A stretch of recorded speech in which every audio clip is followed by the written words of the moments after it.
1972, verão de 72, entre agosto e setembro de 72, teria ocorrido o incidente OVNI no distrito de Keira, cidade de Kochi, província de Kochi, Japão. Esse objetozinho que vocês estão vendo nas imagens que eu penso é uma réplica, viu? Ele foi feito depois, de 75, para poder fazer esse mini documentário que roda até hoje na internet, até aqui do Ocidente, viu? O caso, acho que foi traduzido para o português em 2008, 2006, por aí. Recentemente traduziram para o português. Quase não havia referência no Brasil sobre esse incidente da casuística OVNI japonesa. É um daqueles raríssimos casos japoneses, tá? Pois bem, entre agosto e setembro de 72, um grupo de crianças, inicialmente 4 garotos de 12 a 14 anos, saíram da escola, foram a uma plantação e viram um objeto flutuando. Eles disseram que viram um objeto pequeno flutuando, rodando por ali.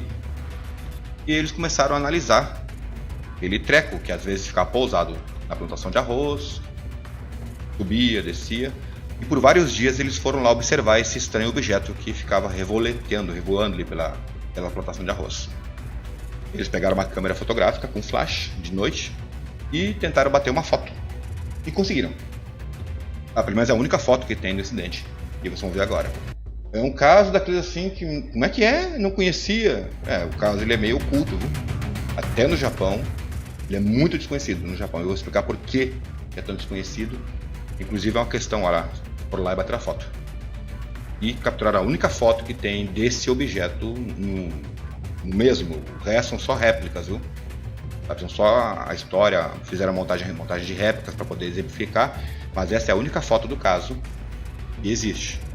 E por quê? Porque tentaram bater mais fotos, mas sempre a câmera queimava o filme. Bom, é questão recorrente, viu, Cupinchas, em sites brasileiros que tratam desse caso. Se você botarem Keira, K-E-R-A, UFO ou OVNI, bater no Google, vocês vão cair em vários sites explicando, contando o caso Keira. Mas sempre ficam questões, por que o caso é tão pouco conhecido? Vou explicar isso depois. Essas são as fotos originais dos molequinhos, viu? Foram parar em revistas depois, de 72, 75, eles foram parar em revistas e tudo mais. Pois bem, uma bela noite já, eles 5, 6 dias observando, batendo foto do objeto, eles de noite, apesar de ser a imagem de dia, eles foram até o local e encontraram o objeto estacionado na plantação de arroz, segundo eles disseram, e levaram uma manta, pedaço de pano, um balde d'água e um tijolo. Olha lá, vai vendo. Os moleques jogaram o pano por cima do objeto, jogaram água e tacaram o tijolão e se pirulitaram. Bem assim como está a cena. Se pirulitaram, foram embora. No outro dia, eles foram lá. Parei, mas por que água? Por que tijolo? Por que... Bom... É que segundo esses moleques contaram na história, esse objeto jamais aparecia quando chovia. Só aparecia quando não tinha chuva. Quando não chovia ele... Então eles associaram, né? Se ele desaparece na época de chuva, se a gente jogar água nele, né? Dá uma fraqueza. Assim que os moleques, com muito cuidado, enrolaram, ali aparece com um pano, pegaram um pedaço de plástico e seguraram o objeto com medo de radiação. E teriam levado esse OVNI para casa. E lá, a casa, lá, o objeto media 20 centímetros de diâmetro por 10 centímetros de altura, pesava 1,36 kg. Não chegava nem a ter 2 kg. Olha lá, 1,36 kg. Analisaram, desenharam, tentaram fotografar, mas disse que o filme sempre queimava. E eles decidiram, um grupo de moleques, né, decidiram chamar um outro amigo que era mais velho que eles. E deixaram um de guarda enquanto deixaram o objeto debaixo de travesseiros da Buton.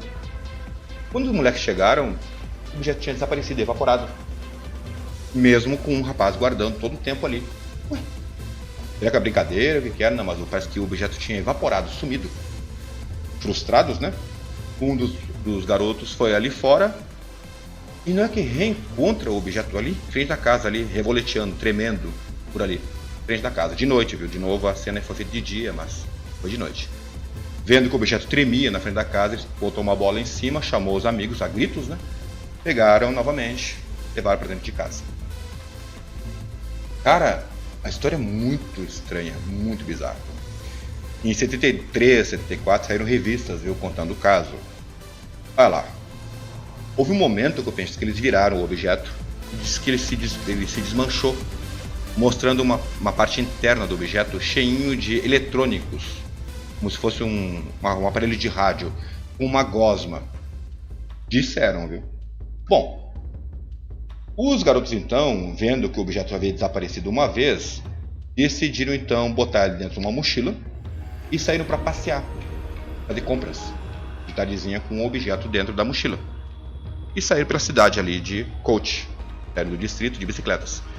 De repente, o rapaz estava com o objeto na mochila e sentiu que o peso havia sumido. Eles abriram a mochila e, exatamente, o objeto havia desaparecido de novo, evaporado, sumido.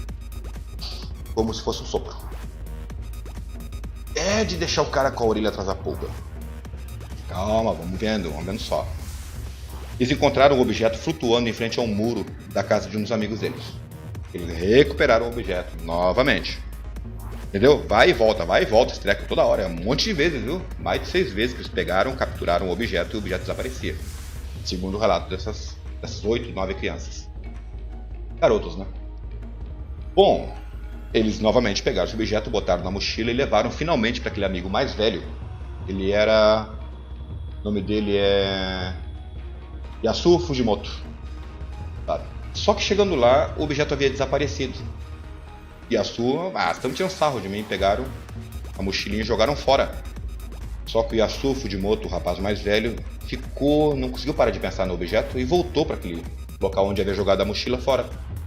No que ele voltou, a mochila estava brilhando e o objeto estava de volta dentro da mochila.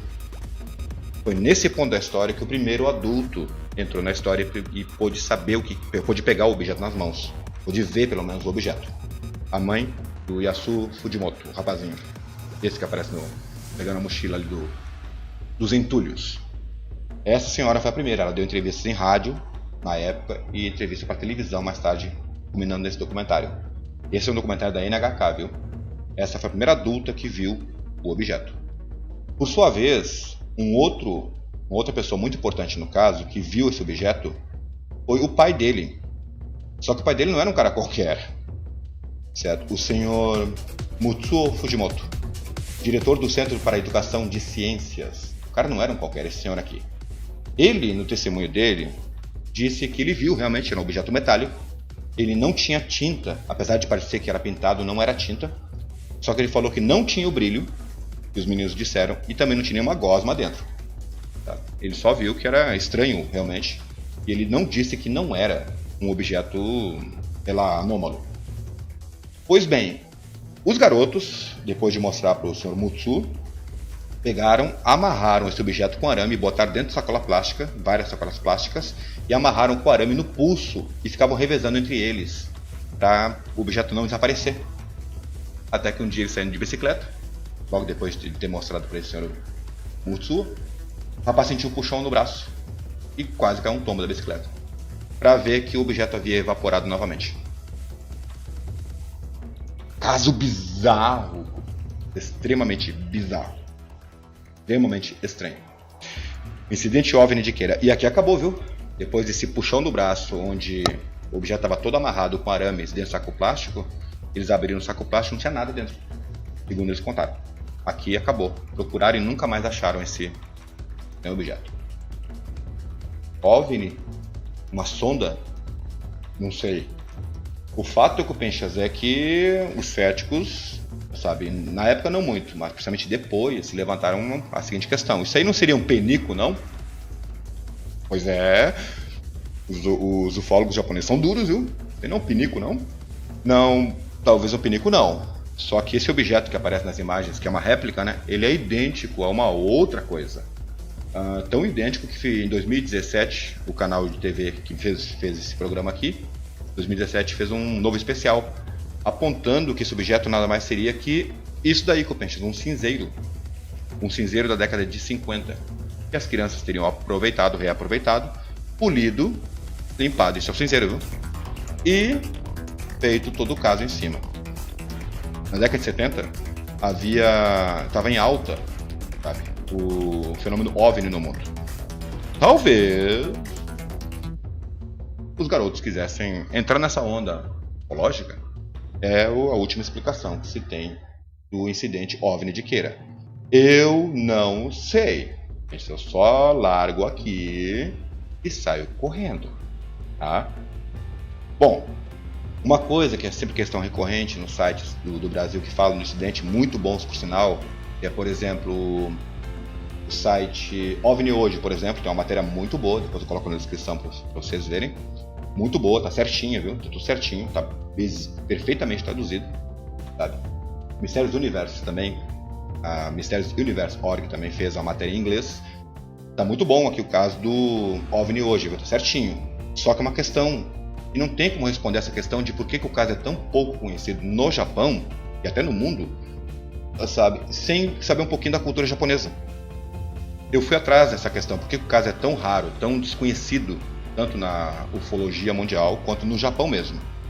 Eu descobri que tem várias pessoas na internet japonesa debatendo o caso do incidente OVNI de Queira. E a questão também corre lá no Japão. Segundo o que me consta, Copenchas, falar de incidentes OVNI, como foi o caso de Queira, baixa o preço do terreno. Por isso que o caso foi muito ocultado pelos próprios moradores ali do distrito de Queira. O objeto apareceu em uma plantação de arroz. Essa plantação de arroz mais tarde, essas plantações todas de arroz mais tarde foram vendidas, loteadas para fazer condomínios. Só que justamente onde teria aparecido esse objeto, caiu o preço, ninguém queria comprar. Por isso que o caso foi abafado, ele continua sendo abafado. Cai o preço. As pessoas não querem comprar um terreno onde tenha havido um incidente estranho, OVNI, um assassinato ou fantasmas. Por isso que o caso é tão desconhecido no Japão. Escondido, né?